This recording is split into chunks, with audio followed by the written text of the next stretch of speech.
Hello. Good morning student. कैसे हो? सब बढ़िया। तो आज हम लोग स्टूडेंट डील करने वाले हैं क्लास 12 चैप्टर 4 रिप्रोडक्टिव हेल्थ। ठीक है। कौन सा चैप्टर? रिप्रोडक्टिव हेल्थ को डील करने वाले हैं क्लास 12 से। ठीक है। तो बेटा ये बहुत ही इंटरेस्टिंग टॉपिक है जो हमारा रिप्रोडक्टिव हेल्थ है ना। तो रिप्रोडक्टिव हेल्थ में हम लोग क्या क्या कर सकते हैं, रिप्रोडक्शन कैसे होना चाहिए, फैमिली प्लानिंग क्या होना चाहिए, फैमिली प्लानिंग की मेथड क्या होती है। तो बेटा इन सभी चीज़ों को हम लोग डील करने वाले हैं। तो जो भी स्टूडेंट मेरे चैनल पे नए हैं तो इसको लाइक कीजिए, शेयर कीजिए, सब्सक्राइब कीजिए। ज़्यादा से ज़्यादा आप लाइक करोगे और शेयर करोगे तो जो बेचारे गरीब बच्चे हैं तो उनको सबसे ज़्यादा फ़ायदा होना चाहिए। सभी बच्चों को फ़ायदा होना चाहिए, पर जो गरीब बच्चे हैं उनको सबसे ज़्यादा फ़ायदा होना चाहिए। बाकी जो रिच फैमिली से, अच्छी फैमिली से बिलोंग करते हैं वो तो बहुत सारा सोर्स ऑफ उनका पढ़ने का तरीका होता है, बहुत सारा सोर्स होता है, अच्छे स्कूल, बढ़िया क्लासेस। तो मेरा मोटो यही है ठीक है। एज ए डॉक्टर मेरा मोटो यही है कि मेरा एक मिशन है कि इंडिया में जितने बच्चे, जैसे फिजिक्स वाला बहुत अच्छा काम कर रहे हैं, अलग पांडे सर बहुत अच्छा काम कर रहे हैं। ठीक है। कि मतलब जितने भी गरीब से गरीब बच्चे कम से कम कम पैसे में अच्छा एजुकेशन ले सके, और जो उनके ड्रीम होते हैं, जो सपने होते हैं, मेडिकल कॉलेज में, इंजीनियरिंग कॉलेज से इंजीनियरिंग करना, तो ये सारी चीज़ें हर हर कोई स्टूडेंट के पास नहीं हो पाती है। आ रही बात समझ में? तो ये जो फैसिलिटी इतनी महंगी महंगी फीस है, मैं कोचिंग को नाम नहीं बताऊंगा सॉरी 1.5 लाख 2 लाख रुपए लेते हैं। तो आलक पांडे सर बहुत अच्छा एक मिशन, मतलब इंडिया का इवोल्यूशन बोलते हैं ना, बोल सकते हैं एजुकेशन में इवोल्यूशन, बहुत अच्छा इवोल्यूशन लाया हूँ। ठीक है। तो मेरा भी कुछ ऐसा ही मोटो है कि गरीब से गरीब बच्चा पढ़ सके और फ्री ऑफ कॉस्ट पढ़ सके। कैसे पढ़ सके? फ्री ऑफ कॉस्ट, जहाँ पे 1 रुपये नहीं देना पड़े, फ्री ऑफ कॉस्ट पढ़ सके। आ गई बात समझ में? चलिए ठीक है। तो हम लोग ज़्यादा बातें ना करते हैं, हम लोग बात करने वाले हैं चैप्टर 4 रिप्रोडक्टिव हेल्थ। तो भाई सबसे पहले हम लोग बात करेंगे अकॉर्डिंग टू WHO। किसकी बात करेंगे बेटा? According to WHO। अब WHO तो आपको सबको पता है, WHO है क्या? World health organisation. आ रही बात समझ में? लिख देता हूं मैं, world health organisation.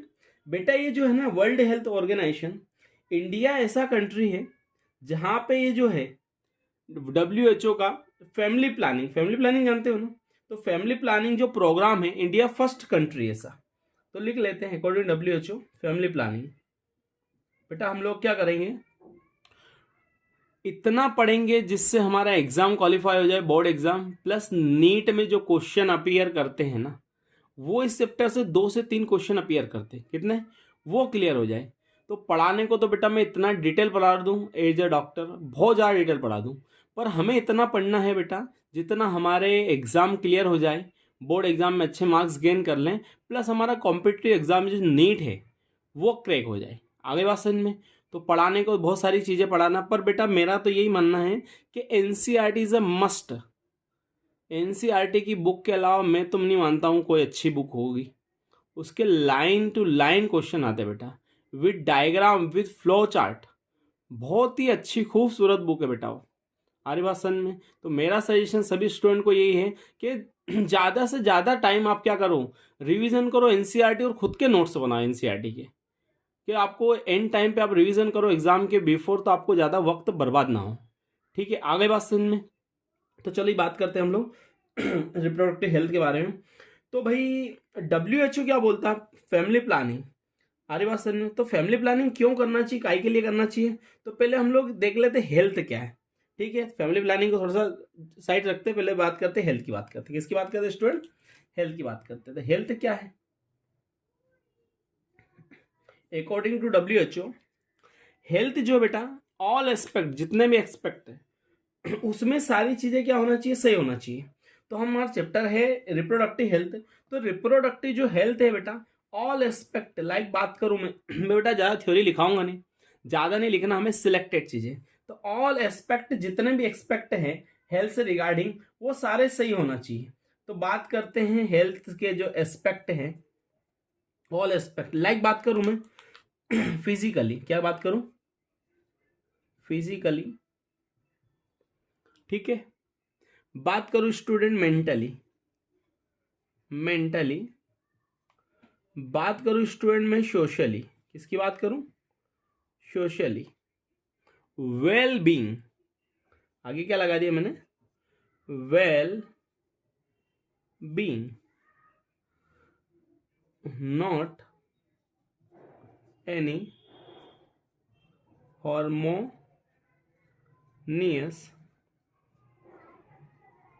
Changes of the body.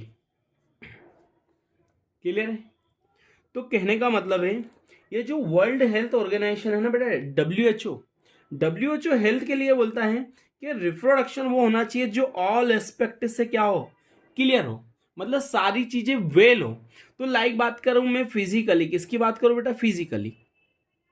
Suggest कोई पर्सन है, फिजिकली उसको ट्रामा हुआ, लाइक एक्सीडेंट हुआ, होना नहीं चाहिए सा, एक्सीडेंट हुआ है, मेंटली प्रिपेयर है बंदा, क्या है, मेंटली प्रिपेयर है, ठीक है, और फिजिकली उसको ट्रामा हुआ या कोई कॉम्प्लिकेशन है, तो उसको डब्ल्यू हेल्थ नहीं बोलेगा। आगे बात समझ में? या फिजिकली फिट है, मेंटली उसको कोई प्रॉब्लम है, डिप्रेशन में हो, ठीक है, या कोई सिंड्रोम वाली प्रॉब्लम हो सकती है उसको, क्लियर है? तो बहुत सारी चीजें हैं मेंटल मेंटल से रिगार्डिंग, आ रही बात समझ में? तो physically, mentally and socially and behaviour होता है ना आपका, बिहेवियर, ठीक है, ये सारे एस्पेक्ट से सही होगा पर्सन, तो उसको हेल्थ बोलेगा डब्ल्यूएचओ। मतलब फिजिकली फिट होना, मेंटली, सोशली, ये सारी चीजें फिट होगी तो ही हेल्थ बोलेगा। इनमें से कोई भी डीअरेंजमेंट है बॉडी के अंदर, मेंटली फिट है कोई पर्सन, फिजिकली ट्रामा है, that is not a health, उसको क्या बोलेंगे हम लोग, डिसीज बोलेंगे। क्या बोलेंगे? डिसीज बोलेंगे। या मेंटली ठीक है, फिजिकली ट्रामा है तो डिसीज बोलेंगे, या फिजिकली ठीक है, मेंटली कोई प्रॉब्लम है तो भी उसको हेल्थ नहीं बोलेंगे, या सोशली कोई प्रॉब्लम है उसको तो भी इसको हेल्थ नहीं बोलेंगे। आगे बात सुनने, ये सारे, या बिहेवियर उसका सही होना चाहिए, ठीक है, या तो कोई डिप्रेशन में है, इरिटेट है, या पागलपन है, ये सारी चीजें क्या होना चाहिए, सारे एस्पेक्ट से क्लियर होना चाहिए, उसी को डब्ल्यूएचओ क्या बोलता है बेटा, हेल्थ बोलता है। इन एस्पेक्ट्स में कोई भी डीअरेंजमेंट है तो उसको हेल्थ नहीं बोलेंगे। या कोई हार्मोनियस चेंजेस भी है बॉडी के अंदर, ये तीनों चीजें लाइक बात करूं मैं सही है उसकी, या बॉडी के अंदर कोई हार्मोनियस चेंजेस है, लाइक बात करूं मैं, जैसे कोई फीमेल है, उसके अंदर हार्मोनल चेंजेस होने के कारण क्या हुआ, मेंसेस इरेगुलर हो गया। आ रही बात समझ में? बहुत सारे से कॉम्प्लिकेशन आ गए, जैसे टेस्टोस्टेरोन की वजह से टेस्टिस के अंदर प्रॉब्लम, स्पर्म बनना बंद हो गया, टेस्टोस्टेरोन रिलीज ही नहीं हो रहा तो स्पर्म का फॉर्मेशन नहीं हो रहा, प्रोजेस्टेरॉन का लेवल कम हो गया, ऑक्सीजन, बहुत सारे कॉज हो सकते हैं, तो हार्मोनल भी कॉज हो सकते हैं। तो फीमेल के अंदर थायराइड की प्रॉब्लम हुई तो मेंसेस इरेगुलर हो गया, तो इसको क्या बोल सकते हैं, मेंसेस इरेगुलर हो गया ना, तो ये हेल्थ नहीं है ना बेटा उसकी, क्लियर है? इरेगुलर हो गया, या कॉज हो गया, या कोई ट्यूमर बन गया, ठीक है, सिस्ट हो गया, तो उसको हेल्थ नहीं बोल सकते हम लोग। मतलब फीमेल को प्रेगनेंसी कंसीव करना है तो डब्ल्यूएचओ के अकॉर्डिंग उसको हेल्दी होना चाहिए, ये सारे एस्पेक्ट से। आगे बात समझ में? तो ये रिप्रोडक्शन क्या होना चाहिए, हेल्दी होना चाहिए इन सारे एस्पेक्ट से। तो एक बार फिर से बोल रहा हूँ, अकॉर्डिंग टू डब्ल्यूएचओ हेल्थ सारे एस्पेक्ट क्या, physically, mentally, socially and behaviourally well being, not any harmonious changes of the body. Body के अंदर इनमें से कोई भी चेंजेस होगा या हार्मोनल चेंजेस भी होंगे तो हम लोग उसको डिसीज नहीं बोलेंगे। अब किसी को थायराइड की प्रॉब्लम है तो वो क्या है, हेल्दी है? नहीं है, क्योंकि थायराइड की प्रॉब्लम है उसको। या डायबिटीज की प्रॉब्लम है तो डायबिटीज में भी हेल्दी नहीं बोल सकते हम लोग उसको, क्योंकि उसको डिजीज है, बीमारी है। आगे बात समझ में? तो ये चीजें भी उसको कॉम्प्लिकेट कर सकती है। अब बात करेंगे हम लोग फैमिली प्लानिंग की, इसकी बात करेंगे बेटा, फैमिली प्लानिंग। तो रिप्रोडक्टिव हेल्थ प्रॉब्लम स्टेट, उसके बहुत सारे एस्पेक्ट की बात करेंगे। तो हेल्थ समझ में आ गया आपको। अब बात करता हूँ मैं डिसीज की, बात कर, डिसीज यहाँ पढ़ना नहीं, अभी आगे पढ़ना है, पर डिसीज को भी बात कर लेते हैं यहीं पे। अभी डिसीज क्या है भाई, अब इनमें से, इन चीजों में से आपकी बॉडी अभी प्रॉपर फंक्शनिंग कर रही है, आरी बात समझ में, फिजिकली भी सही हो, मेंटली, तो आपकी बॉडी क्या प्रॉपर अरेंजमेंट है, क्लियर है? आपकी बॉडी में इन सारी चीजों में कोई भी किसी भी टाइप का डी अरेंजमेंट है, आरी बात समझ में, डी अरेंजमेंट है तो वो हो गई डिसीज, क्लियर है? तो आपकी बॉडी के अंदर हेल्थ तब होंगे, सारी चीजें वेल बीइंग होंगी आपकी। इनमें से कोई भी डीअरेंजमेंट होगा तो वो हो जाएगा डिसीज। अब ये डिजीज होता क्यों है और कैसे होता है, ये सारी चीजें आपकी सही चल रही थी। अब डिसीज कॉज करने वाले ऑर्गेनिज्म हो सकते हैं। तो सबसे पहले डिसीज होती क्या है, तो डिसीज क्या है बेटा, एक एबनॉर्मल कंडीशन है। किसकी है डिसीज, क्या है, that is a abnormal condition of the body function. Disease क्या है, एक एबनॉर्मल कंडीशन है जो बॉडी के जो नॉर्मल फंक्शन परफॉर्म हो रहे थे बेटा, अब वो क्या हो गए, एबनॉर्मल कंडीशन में हो रहे थे। ठीक है, जो नॉर्मल हो रहे थे अब वो क्या हो गए, एबनॉर्मल कंडीशन में आपकी बॉडी क्या कर रही है, उन फंक्शन को परफॉर्म कर रही है। अब वो क्यों कर रही है, तो उसके बेटा कॉजेटिव ऑर्गेनिज्म है। क्या है, कॉजेटिव ऑर्गेनिज्म है। अब ये कॉजेटिव ऑर्गेनिज्म है क्या बेटा, तो बेटा जो कॉजेटिव ऑर्गेनिज्म है ना, लाइक मैं बात करूं या तो 5 टाइप के कॉजेटिव ऑर्गेनिज्म होते हैं हमारे, पता होगा ना आपको। तो सबसे पहले बात करूं, बैक्टीरिया भी हो सकते हैं जो आपकी हेल्थ को डीअरेंजमेंट कर सकते हैं। वायरस भी हो सकते हैं, वायरसेस भी हो सकते हैं, या बेटा प्रोटोजोन्स भी हो सकते हैं। ठीक है, या फंगी भी हो सकती है। क्या हो सकती है, फंगी भी हो सकती है। क्लियर है, तो बैक्टीरिया, वायरस, प्रोटोजोन और हेलमिंथिस भी हो सकते हैं। क्या हो सकते हैं बेटा, हेलमिंथिस। तो डिसीज को कॉज करने वाले ये 5 कॉजेटिव ऑर्गेनिज्म है बेटा। अब इनके अलावा भी आपकी बॉडी में डिसीज प्रोड्यूस करने के लिए हार्मोन भी रिस्पॉन्सिबल है। क्या है बेटा, हार्मोनल। ठीक है, ये भी डिसीज कॉज करेंगे। अब बोलोगे कि सर ये हार्मोन कैसे डिसीज प्रोड्यूस करते थे, टाइप हम बात करें बैक्टीरिया से तो साल्मोनेला टाइफी, ये जाके आपकी बॉडी के अंदर क्या कर सकता है, टाइफाइड प्रोड्यूस करता है। वायरस एड्स प्रोड्यूस कर सकता है। प्रोटोजोन लाइक बात करूं प्लाज्मोडियम, मलेरिया, मलेरिया प्रोड्यूस कर सकता है। फंगी रिंगवर्म प्रोड्यूस कर सकता है। तो ये हार्मोन कैसे डिसीज प्रोड्यूस करेंगे, तो बेटा आपकी बॉडी के अंदर होती है BMR, बेसल मेटाबॉलिक रेट। इसके अंदर डीअरेंजमेंट होता है तो बेटा थायराइड के फंक्शन क्या होते हैं, डिसफंक्शन हो जाते हैं। नॉर्मल फंक्शन से एबनॉर्मल कंडीशन हो जाती है तो थायराइड की बीमारी होती है। अब मैं बात करूं आपके इंसुलिन, ब्लड के अंदर इंसुलिन का लेवल कम हो गया तो क्या हो जाएगा, डायबिटीज मेलाइटस हो जाएगी। इज ए क्लियर, यस या नो। आप किसी फीमेल के अंदर मैं बात करूं प्रोजेस्टेरॉन का लेवल कभी बढ़ता ही नहीं है तो प्रेगनेंसी मेंटेन होगी क्या, उसके अंदर नहीं होगी। FSH का लेवल नहीं है तो फॉलिकल्स बनेंगे क्या, नहीं बनेंगे। हमारे टेस्टिस के अंदर, मेल के अंदर टेस्टोस्टेरोन का लेवल बढ़ ही नहीं रहा तो क्या स्पर्म का फॉर्मेशन होगा, यस या नो, नहीं होगा ना। तो ये बेटा हार्मोन भी क्या है, उसके लिए जिम्मेदार हैं।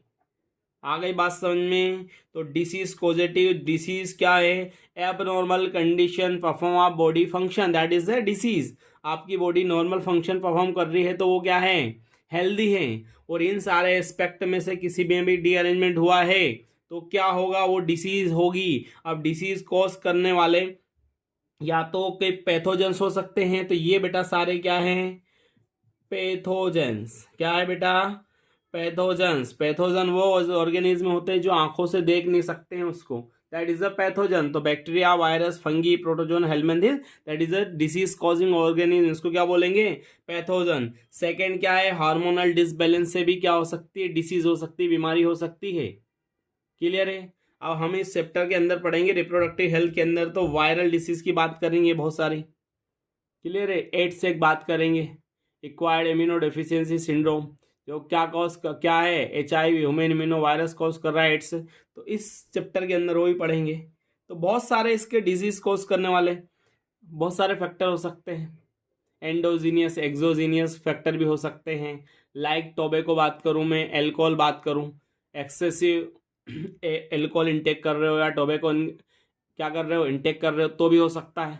हाइजीन आप मेंटेन नहीं कर सकते तो नहीं कर रहे हो तो भी डिसीज हो सकती है। तो बेटा बहुत सारे कॉज है, पर ये सारे कॉज सबसे ज़्यादा जो कॉज है ये है पैथोजन। और पैथोजन के बाद हार्मोन।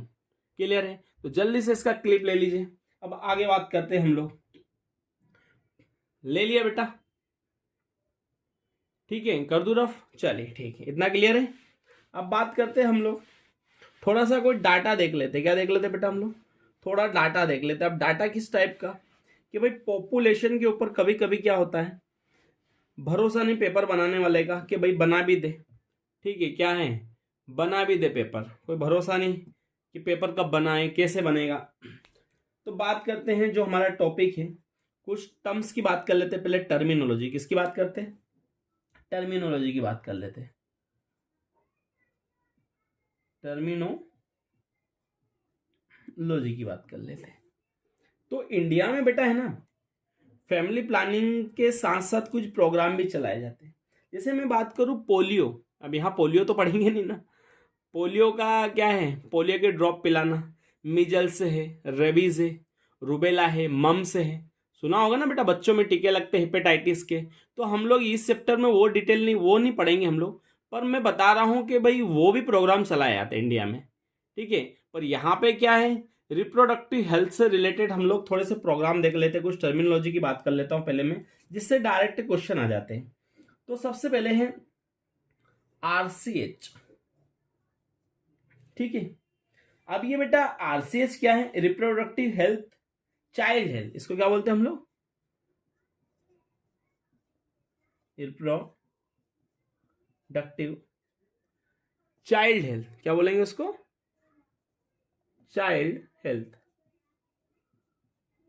ठीक है, तो ये भी आरसीएच एक प्रोग्राम है, रिप्रोडक्टिव चाइल्ड हेल्थ। अब ये रिप्रोडक्टिव नाम से समझ में आ रहा? तो रिप्रोडक्टिव हेल्थ मतलब चाइल्ड की हेल्थ का क्या करना हमें, उसके लिए प्रोग्राम चलाए जाते हैं। सेकंड, जो कुपोषित बच्चे होते हैं ना बेटा, है ना, उसके लिए प्रोग्राम चलाए जाते हैं। सेकंड में बात करूं बेटा इसके अलावा कि भाई आरसीएच तो है, आरसीएच के अलावा भी कुछ प्रोग्राम होते हैं। जैसे मैं बात करूं आईएमआर, इन्फेंट्स मोर्टेलिटी रेट। तो अगला जो है हमारा आईएमआर, ठीक है, इसको बोलते हैं हम लोग इन्फेंट्स मोर्टेलिटी रेट। अब ये प्रोग्राम नहीं बेटा, ये डाटा है। क्या है? डाटा है। टर्मिनोलॉजी पहले सुन लो, डायरेक्ट क्वेश्चन आते हैं इस टर्मिनोलॉजी से। तो इसको बोलते हैं हम लोग इन्फेंट्स। इन्फेंट्स जानते हो ना, infants mortality, infants mortality rate. अब ये इन्फेंट्स मतलब जो दूध पीने वाले बच्चे होते हैं ना बेटा, उसको बोलते हैं इन्फेंट्स, जिसको मदर फीड कराती है। और मोर्टेलिटी का मतलब होता है डेथ। क्या मतलब होता है इसका? डेथ। डेथ। आगे बात समझ में? तो कहने का मतलब है आईएमआर, इन्फेंट्स मोर्टेलिटी रेट, मतलब सजेस्ट एक साल में कितने बच्चे क्या हुए, डेथ, मरे, और कितने पैदा हुए। तो आईएमआर जो इन्फेंट्स मोर्टेलिटी रेट, आ रही बात समझ में? तो कितने बच्चे एक साल के अंदर एक्सपायर कर गए हैं, आ रही बात समझ में? उसको बोलते हैं आईएमआर। क्या बोलेंगे बेटा हम लोग? आईएमआर। और एक बात करेंगे एमएमआर। किसकी बात करेंगे? थर्ड डार्ट क्वेश्चन आते हैं बेटा इससे। एमएमआर आपकी बोर्ड एग्जाम में भी आ सकते हैं इससे, है ना, 12 बोर्ड एग्जाम में भी आ सकते हैं। अब इसको एमएमआर क्या होता है? मेटरनल। क्या है बेटा? Maternal mortality rate, maternal mortality rate. अब ये बेटा मोर्टेलिटी समझ में आ गया, डेथ। और मेटरनल मतलब मदर, मेटरनल का मतलब होता है मदर। एमएमआर तो ऐसी मदर जो बच्चे को जन्म देते टाइम ही क्या हो गई, मर गई। आर्य बात समझ में? मतलब माँ तो नहीं होना चाहिए, ऐसी कंडीशन तो नहीं होना चाहिए किसी बच्चे के साथ। तो मेटरनल मतलब मोर्टेलिटी रेट, मतलब किसने मदर बच्चे को जन्म देते टाइम क्या हो गई, एक्सपायर कर गई, उसको बोलते एमएमआर। क्या बोलते बेटा? एमएमआर। क्लियर है? आगे बात समझ में? तो तीनों टर्मिनोलॉजी समझ में आ गई। RCH, reproductive child health, infants mortality rate, और मेटरनल मोर्टेलिटी रेट। मोर्टेलिटी का मतलब होता है डेथ, और यहाँ पे इन्फेंट्स यानी जो दूध पीने वाले बच्चे हैं, दूध पीते वाले बच्चे हैं जो अभी अभी जन्मे हैं, जन्म हुआ, दूध पीने वाले, वो मर गए। मेटरनल मतलब मदर, इन बच्चों को जन्म देते टाइम मर गई। आगे बात समझ में। तो ये बहुत सारे कॉज हो सकते हैं प्रॉपर, तो ये ऐसा है ही नहीं। आगे बात समझ में। चलिए अब बात करते हैं स्टूडेंट हम लोग कि जो हमारा फैमिली प्लानिंग है क्या, और हमारा टॉपिक वेरी वेरी आईएमपी आपके एग्जाम पर्पज से और आपके कॉम्पिटिटिव एग्जाम के पर्पज से, दोनों के पर्पज से भाई फैमिली प्लानिंग क्यों है, क्या मोटो है फैमिली प्लानिंग का, क्यों करना चाहिए, कैसे करना चाहिए, क्या क्या प्रिकॉशन ले सकते हैं फैमिली प्लानिंग करने के लिए, कितने टाइम बाद फैमिली प्लानिंग करना चाहिए, एक बच्चे के बाद सेकंड बच्चे में कितना ड्यूरेशन होना चाहिए, ये सारी चीज़ें देखेंगे। तो ये तीनों का क्लिप ले लीजिए जल्दी से बेटा। आगे बात समझ में। चलिए अब थोड़ा सा हम लोग डाटा बेस स्टडी कर लेते भाई, डाटा बेस है क्या। तो हमारा जो अगला जो टॉपिक है बेटा, उसको बोलते हैं पॉपुलेशन एक्सप्लोजन। क्या बोलते हैं? Population, population explosion, explosion and birth control, and birth control. ठीक है, तो हमारा टॉपिक है बेटा population explosion and birth control. Clear है? अब बात करेंगे स्टूडेंट ये है क्या। तो हम बात करेंगे द वर्ल्ड पॉपुलेशन। किसकी बात करेंगे? The world population. ठीक है, तो वर्ल्ड की जो पॉपुलेशन थी बेटा अराउंड 2 बिलियन। कितना थी बेटा? 2 बिलियन वर्ल्ड की पॉपुलेशन। अब ये जो है कब थी, ये जो पॉपुलेशन है इतना, तो ये यहां पे इतना थी ये। ठीक है, 1900 में 2 बिलियन पॉपुलेशन थी वर्ल्ड की। ठीक है, तो बर्थ कंट्रोल क्यों करना जरूरी? क्योंकि ये जो पॉपुलेशन है ना बेटा ये तेजी से इंक्रीज हो रही। क्या हो रही है? तेजी से बढ़ रही। ठीक है, 2000 आते आते ये जो पॉपुलेशन है बेटा ये 2 बिलियन से 6 बिलियन हो गई। कितनी हो गई? 6 बिलियन हो गई। बेटा ये तो डाटाबेस थोड़ा सा आपको है ना इसको याद करना पड़ेगा। ठीक है, तो उस कहावत सुनी आपने, कभी कभी ऊंट पे बैठे हुए आदमी को कुत्ता काट लेता है। आप ये तो नहीं पाकिस्तान के कुत्ते लिया है जंप करके काट लेगा, है ना, बाइट कर लेगा, ऐसा नहीं है। कहावत है कि ऊंट वो तो ऊंचा होता है, हाइटेड होता है, तो कुत्ता कैसे काट लेता है। अब कहावत ये नहीं कि सर आप तो अच्छे अच्छे डॉग आ गए, है ना, पुलिस वालों के पास अच्छे डॉग होते हैं, उससे ऊंट से ज़्यादा जंप कर सकते हैं। तो कहावत है ना, ऊंट पे बैठे हुए आदमी को कुत्ता काट लेता है। तो ये कभी कभी नीट में आ जाता है कि ईयर बेस वो डाटा पूछ लेते भाई कि 1900 में, है ना, 1900 में कितनी पॉपुलेशन थी वर्ल्ड की। आरे बात समझ में। तो ये जो है 2000 आते आते ये जो बेटा पॉपुलेशन हो गई कितनी? 6 बिलियन। देखो यहाँ पे 2 बिलियन थी और यहाँ पे 2 बिलियन थी और यहाँ आते आते 6 बिलियन हो गई। तो मतलब कितना इजाफा हो गया? 4 बिलियन का इजाफा हो गया। आरी बात समझ में। 4 बिलियन क्या हो गई? इंक्रीज हो गई। क्लियर है? आगे बात समझ में। तो ये जो है पॉपुलेशन जो बढ़ती जा रही है, क्या हो रही है? बढ़ती जा रही है। तो ये इंडिया की पॉपुलेशन और चाइना की पॉपुलेशन देश वर्ल्ड में सबसे ज़्यादा है ना, चाइना फिर इंडिया। क्लियर है? तो ये थोड़ा सा पॉपुलेशन का था कि भाई पॉपुलेशन है क्या।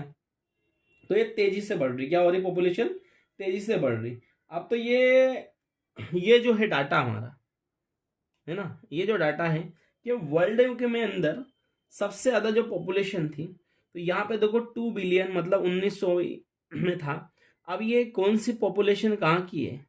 ये वर्ल्ड की पॉपुलेशन नहीं है, ये इंडिया की पॉपुलेशन है। किसकी पॉपुलेशन है बेटा? ये वर्ल्ड के अंदर इंडिया की पॉपुलेशन है। क्लियर है? तो यहाँ पे इंडिया में इतना पॉपुलेशन था और यहाँ आते आते ये इतना हो गया। तो बढ़ कितना गया? इतना। तो ये वर्ल्ड में इंडिया की पॉपुलेशन है बेटा इतनी। तो मतलब तेजी से इंडिया क्या हो रहा? पॉपुलेशन बढ़ रही है। तो सबसे ज़्यादा जो पॉपुलेशन है वो चाइना में। अब चाइना के बाद इंडिया के अंदर आ गए, तो वर्ल्ड में सबसे ज़्यादा देखो, यहाँ इतना था अब यहाँ इतना हो गया। तो मतलब कहने का मतलब ये है कि हर 6 पर्सन, मतलब कौन सा, हर छठा आदमी वो क्या है वर्ल्ड में, इंडिया का है क्या, अरे बात समझ में।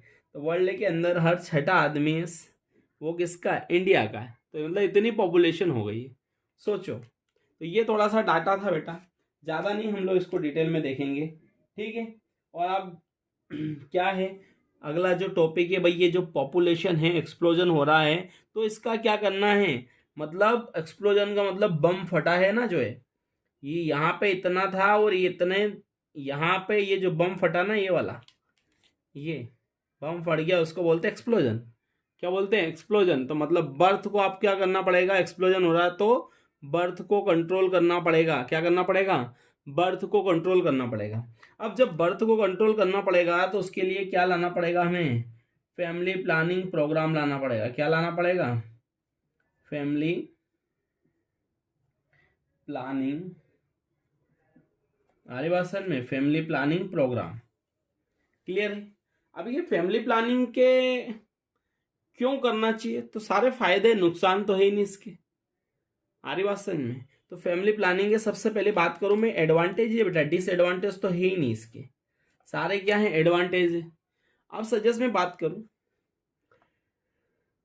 कि एक बच्चा है, एक आदमी के यहाँ मतलब 2 लोग हैं, एक के यहाँ एक बच्चा है और एक की फैमिली, 2 फैमिली, एक ये फैमिली है, इनके यहाँ 3 लोग हैं, मदर फादर और एक बच्चा। तो यहाँ पे देखो इस फैमिली के पास 3 लोग हैं, मदर फादर और एक चाइल्ड। क्लियर है। अब ये सेकंड फैमिली है, ये फर्स्ट फैमिली और ये बेटा है सेकंड फैमिली। तो इसके पास पता लगे 4 बच्चे हैं। कितने बच्चे, 1 2 3 4, ये 4 बच्चे। अब आप खुद ही सोचो, ये फर्स्ट फैमिली, इसके पास एक ही बच्चा है, एक ही चाइल्ड है, आगे बात समझ में। तो ये जो फैमिली है ये सजेस्ट 10,000 भी कमा रही है ना बेटा, तो सुखी है, क्योंकि एक ही बच्चे का एजुकेशन। और इंडिया में बेटा है ना, 2 चीज़ें इतना महंगा है, एक बेटा आपका है एजुकेशन और जो सेकंड चीज़ है ना बेटा वो हॉस्पिटलाइजेशन। 2 चीज़ें इतनी लूट मारी है इंडिया में, हमारी बात सुन। आपको डॉक्टर बनना है तो 70 से 80 लाख, 70 से 80 लाख रुपए होंगे तो आप इंडिया में डॉक्टर बन सकते हो without medical, government medical college. Private की बात नहीं कर रहा हूँ, प्राइवेट की बात कर रहा हूँ, गवर्नमेंट की बात नहीं कर रहा हूँ। गवर्नमेंट में तो कम में होता है, पर उसके लिए कॉम्पिटिटिव एग्जाम फाइट करना पड़ेगी, नीट आपको। और इंडिया की बात करूँ कि भाई प्राइवेट कॉलेज है, तो प्राइवेट कॉलेज तो आप सोच सकते हो, है ना, शेर के हाथ में मुंह दे, शेर की, सॉरी, शेर के हाथ में, मुंह के हाथ में, मुंह में हाथ देना, मतलब मगरमच्छ हो या लायन हो, लायन के हाथ में मुंह के अंदर क्या देना, हाथ देना, इस वाली कंडीशन। या तो आपके घर जमीन बेच दो 70-80 लाख, जिसके पास पैसा है वो तो कर लेगा इजी कोई, ठीक है। तो हमारे टॉपिक पे आ जाते हैं, हम लोग किसी मेडिकल कॉलेज के लिए चक्कर में नहीं पड़ रहे हैं। तो फैमिली प्लानिंग क्यों होगी, मतलब ये फैमिली फर्स्ट है और सेकेंड है, यहाँ पे एक ही चाइल्ड है, तो इसका जो भरण पोषण है बेटा, बच्चे का एजुकेशन अच्छा हो जाएगा, न्यूट्रिशन अच्छा मिलेगा। अब यहाँ पे 4 बच्चे, तो 4 की स्कूल की फीस भरना है, चारों का न्यूट्रिशन, खाना पीना रहना, दुनियादारी के सारे खर्चे 4 में बढ़ जाएंगे। यहाँ पे तो एक ही अकेला है ना। तो ये बेटा बेनिफिट है, क्या बेनिफिट है, ये बेनिफिट है। और एक बच्चे के बीच में ड्यूरेशन भी होना चाहिए। सर जैसे एक बच्चा किसी फैमिली को फैमिली प्लानिंग करना है, तो फैमिली प्लानिंग एजुकेटेड लोग ही करते ज़्यादातर। अच्छा आजकल तो सब करने लग गए, क्योंकि इंडिया में पॉपुलेशन बढ़ रही है, महंगाई इतनी बढ़ रही है, हरी बात समझ में। सैलरी लोगों की थोड़ी बहुत इंक्रीज हो रही, पर बच्चे ज़्यादा बढ़ रहे हैं, ठीक है। तो एक बच्चा होगा तो अच्छा न्यूट्रिशन दे पाओगे, अच्छा उसको एजुकेशन दे पाओगे। 3 बच्चे तो तीनों का अलग अलग आपको क्या करना है, एजुकेशन। तो वहाँ पे क्या करना पड़ेगा, आपको थोड़ा सा कॉम्प्रोमाइज़ करना पड़ेगा ना। एक ही बच्चा है तो अच्छा न्यूट्रिशन मिलेगा, अच्छा एजुकेशन मिलेगा, तो ये कुछ फ़ायदे हैं। और सेकेंड चीज़, जो बच्चे को न्यूट्रिशन मिलेगा प्लस मदर भी प्रिपेयर हो जाए। पता लगे एक डिलीवरी हुई बेटा, एक बच्चा 2-3 महीने का, 5 महीने 6 महीने, सेकेंड को प्रेगनेंसी हो गई, साल भर बाद एक और बच्चा आ गया, तो मदर को तो न्यूट्रिशन मिला ही नहीं, उसके सारे ऑर्गन हैं बॉडी के जो एक्सपेंड हुए थे वापस वो क्या हुए, उनको न्यूट्रिशन नहीं मिला, यूटेरस प्रॉपर अपने शेप में आए नहीं, फिर प्रेगनेंसी हो गई। तो ये बहुत सारे क्या है इसके ड्रॉबैक हैं। तो फैमिली प्लानिंग एक क्या है बेटा, मेथड है जिसके थ्रू हम लोग क्या कर सकते हैं, फैमिली प्लानिंग कर सकते हैं। मतलब बच्चों के प्रेगनेंसी के बीच में गैप कर सकते हैं। एक बच्चा हुआ और हमें एक फैमिली को चाहिए, एक बच्चा, सेकंड बच्चा चाहिए, प्लान करना, तो 4 साल बाद प्लान कर रहे हैं, तो प्लान किससे करो? प्रेगनेंसी तो हो ही जाएगी ना बेटा। अरे प्रेगनेंसी तो होगी, तो फैमिली प्लानिंग करने के लिए भाई करोगे कैसे? तो फैमिली प्लानिंग के 2 मेथड है। कितनी मेथड है बेटा? 2 मेथड है, सुनना अच्छे से। एक बेटा नेचुरल मेथड है, कौन सी है? फिर फैमिली प्लानिंग कैसे कर सकते हो आप? एक जो है नेचुरल मेथड है, और एक जो बेटा है आर्टिफिशियल है। क्या है बेटा? आर्टिफिशियल। ठीक है, 2 मेथड है। तो जो नेचुरल मेथड है ना बेटा, इसके अंदर कुछ भी नहीं लग रहा, इसको भी 3 पार्ट में डिवाइड कर दिया हमने। तो सबसे पहले बात करेंगे हम लोग लैक्टेशन। आपके एनसीईआरटी के अंदर लिखा है बेटा, सबसे पहले लैक्टेशन, लैक्टेशनल एमिनोरिया। क्या बोलते हैं इसको? Lactational amenorrhoea.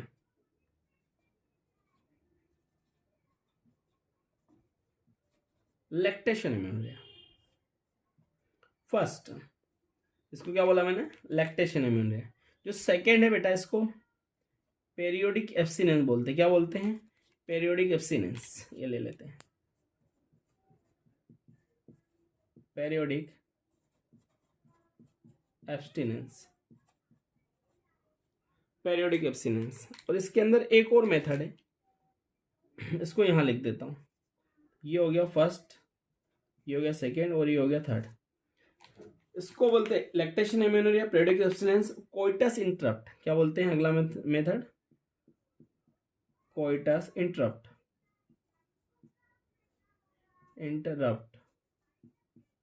क्लियर है? तो ये जो फैमिली प्लानिंग की जो फर्स्ट मेथड है, नेचुरल मेथड, उसकी भी 3 है, लैक्टेशन एमिनोरिया, पेरियोडिक एब्स्टिनेंस और कोइटस इंटरप्ट।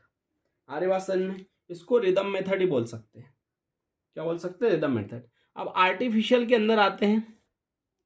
एक तो आएगा बेटा बैरियर, पहला जो आएगा इसको बोलते हैं हम लोग बैरियर। क्या बोलते हैं? Barrier, barrier. सेकेंड है ओरल। सेकेंड कौन सी मेथड है? ओरल। इसी के अंदर ये पिल्स आएगा। और थर्ड है परमानेंट। परमानेंट मतलब सर्जिकल। क्या है? सर्जिकल। आ गई बात समझ में? तो फैमिली प्लानिंग की बेटा 2 मेथड है। 2 मेथड कौन कौन सी? एक तो नेचुरल मेथड हो गई, नेचुरल के अंदर 3 मेथड है, लैक्टेशन एमिनोरिया, पीरियोडिक एब्स्टिनेंस और कोइटस इंटरप्ट। और सेकंड जो मेथड है आर्टिफिशियल, आर्टिफिशियल के अंदर भी 3 चीजें, barrier, oral and surgical. Barrier में मेल फीमेल के कंडोम आएंगे, कॉपर टी आएगा। ओरल के अंदर पिल्स आएगा जो इंटेक, ओरली इंटेक कर सकते हैं हम लोग। और सर्जिकल में परमानेंट मेथड। अब इसके अंदर आर्टिफिशियल के अंदर भी ये परमानेंट कैसे करो? आर्टिफिशियल तरीके से ही करोगे ना। तो इसके अंदर ही परमानेंट, वेसेक्टोमी मेल के अंदर, ट्यूबेक्टोमी फीमेल के अंदर। तो जल्दी से इसका क्लिप ले लीजिए बेटा, फिर इनको डिटेल में 1 बाय नेचुरल के तीनों पहले डिस्कस करेंगे, फिर ये तीनों डिस्कस। बेटा इनमें से वेरी वेरी आईएमपी टॉपिक है, नीट में बहुत क्वेश्चन आता है और डायरेक्ट एनसीईआरटी। तो सबसे पहला आप लोगों का यही रिक्वेस्ट है मेरा कि बेटा ये जो किताब है ना, ये बहुत ही बढ़िया किताब है। इसको बेटा है ना, इसके लिए कोई शब्द नहीं है। आपको नीट क्वालिफाई करना है, मतलब as a MBBS doctor, MBBS doctor बनना है आपको, तो बेटा मस्ट मस्ट मस्ट। कितने नंबर दूं मैं? 10/10 नंबर दूंगा मैं इसको। आप इधर उधर के चक्कर में ना पड़े। ये पता लगे आपने जैसे ह्यूमन फिजियोलॉजी पढ़ते बच्चों को इंटरेस्ट आता है, डाइजेशन तो दिया नहीं, टंग नहीं, इसमें टीथ नहीं है, डाइजेस्ट सिस्टम के अंदर कुछ नहीं दिया जाता एनसीईआरटी। बेटा वही इतना सफिशिएंट है आपके लिए। तो मेरा यही मानना है बेटा, एज ए डॉक्टर मैं भी इसी को पढ़ के डॉक्टर बना हूँ, इस किताब। इसके अलावा मैंने कभी किसी को सजेस्ट भी नहीं करूँगा, और मैंने खुद ने भी नहीं पढ़ी। इसके शॉर्ट नोट बना रखे मैंने आरी भाषण में। तो बेटा ये सबसे अच्छी किताब है इंडिया में, आपको नेट क्वालिफाई करना, इससे अच्छी किताब ही नहीं। आप इसको पढ़ने का तरीका, कोई बच्चे बोलते मैंने सर 4 बार एनसीईआरटी पढ़ दी, क्वेश्चन नहीं सोल्व करते। मैं मान ही नहीं सकता। एमटीजी लगा लो, इसको पढ़ के एमटीजी लगा लो, कोई क्वेश्चन ऐसा हो जाए क्या बता दो। जब से नीट स्टार्ट हुआ, ऑल इंडिया पीएमटी और नीट स्टार्ट हुआ, एमपी पीएमटी की बात नहीं कर रहा हूँ मैं, आरी भाषण स्टेट पीएमटी की नहीं बात कर रहा हूँ, ऑल इंडिया लेवल की बात कर रहा हूँ मैं। आपने एनसीईआरटी पढ़ने के बाद आप बोल दोगे सर ये एमटीजी फिंगर टिप आती है, कि सोल्व नहीं हो रहा, कि नीट के पेपर सोल्व नहीं हो रहा, तो मैं तो नहीं मानता हूँ, क्योंकि मैंने पढ़ा है, मेरा एक्सपीरियंस है कि इस बुक से मैं अराउंड बात करूँ, मैं तो 90% की बात हूँ, direct question line to line आ जाते, with diagram flow chart direct आ जाते बेटा इसके अंदर से। तो हम 10% के चक्कर में क्यों भाग रहे इतना डिटेल? हमें डॉक्टर रिव्यू थोड़ी करना अभी, हमें तो बस एक सीट ऑक्यूपाई करना, नीट क्वालिफाई करना बेटा। तो जितना मैं पढ़ा रहा हूँ इतना सफिशियंट है बेटा। ये जो जितना डाटा बता रहा हूँ ना, कि बेटा मेरा 10 साल का एक्सपीरियंस है, कितना है, 10 ईयर का एक्सपीरियंस है, ये सारी चीज़ें ना, जितना पढ़ाऊंगा इसमें से ही नीट का क्वालिफाई हो जाएगा। अब इसके साथ में बेटा क्वेश्चन भी सोल्व कराते जाऊँगा, फैमिली प्लानिंग पढ़ाऊंगा आपको, ठीक है। फैमिली प्लानिंग में नीट के पेपर, ओरिजिनल जो पेपर मेरे पास रखे हैं, मैंने दिए थे वो भी रखे हैं। तो बेटा डायरेक्ट क्वेश्चन कैसे आते हैं, मैं लाइन टू लाइन एनसीईआरटी की रीड करके बताऊंगा, देखो यहाँ से बेटा ऐसे क्वेश्चन बनते हैं। तो मेरा मानना है मैं 10/10 दूंगा इस बुक को। इस बुक के अलावा नथिंग, कुछ भी नहीं पढ़ना है हमें, सफिशियंट है बुक वो बेटा। उसको पढ़ो और एमसीक्यू लगाओ, एमसीक्यू भी सिलेक्टेड, फिंगर टिप नाम की एक एमसीक्यू बुक आएगी, उसको पढ़ लीजिए। चलिए ठीक हो गया इसका। चलो अब आगे बात करते बेटा, है ना।